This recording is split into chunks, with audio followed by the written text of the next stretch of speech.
ملګرو سلام مې واخلې افسر افغان یم نن راغلی یم زموږ ډېر محترم پروفیسر ډاکټر یاسین اقبال صاحب هغه چونکې ډاکټر خورشید علم صاحب په دغه وروستیو کې دغه فاني دنیا نه هغه لاړه نو د هغه په اړه باندې یو نظم دی خپل لیکلی دی د هغه فکر او شخصیت پکې رانغښتی دی پروفیسر ډاکټر عباسین یوسفزی صاحب را سره هم ناست دی او نور ملګري هم ګیر چاپیره ناست دي یاسین اقبال صاحب اورو او د دغه نظم نه خوند اخلو ارشاد عباسین صاحب دا نیمګړی نظم دی لا پوره نه دی او خورشید عالم صاحب چې په کومه ورځ وفات شو نو ما دا ولیکلو چې ګل په خاورو کې څوک نه ږدي ګل په خاورو کې څوک نه ږدي د ګل ځای د پټکي ول دی یا د کام د شهید سلې یا د ناوې تور اوربل دی ډېر ښه ګل په بوټي کې ښخ د نسیم نرمه زانګو کې د سپرلي سره په غیږ کې د نرګس غوندې ټاټو کې ما خو ویل ګلونه نه مري رو رو پاڼې تیرېږي د ښایست او خوشبو دارې ته په کل جهان خورېږي دا ته ولې داسې لاړې بې تپوسه نه خبره نه سلاله مال رالی نه خبره نه اتره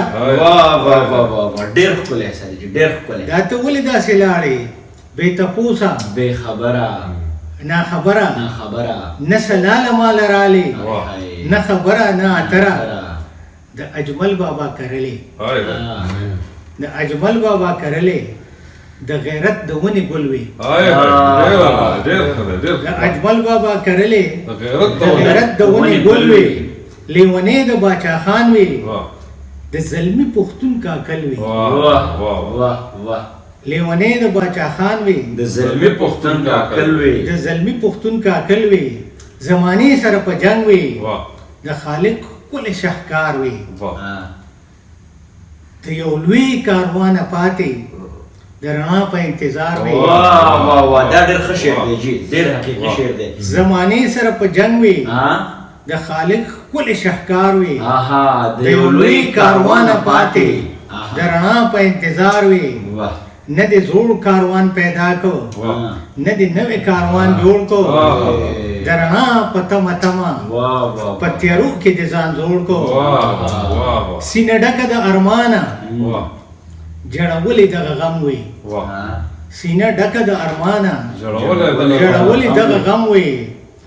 د پښتو غنو کې نښتې ته خورشید د ټول عالم سینه ډکه د ارمانه جړولې دغه غم وي د پښتو غنو کې نښتې ته خورشید د ټول عالم وي ته خورشید د ټول عالم وي ته د کاڼو را زرغون وي ته د کاڼو را زرغون وي خړو خاورو څنګ پناه کړې ته د کاڼو را زرغون وي خړو خاورو څنګ پناه کړې څنګ یو منم جانانا رانه چا داسې جدا کړې څنګ یو منم جانانا رانه چا داسې جدا کړې دا زما جانان چې لاړو تورې خاورې په انبار شوې ترانې د شولې ساندې یوسفزیه خوار وزار شو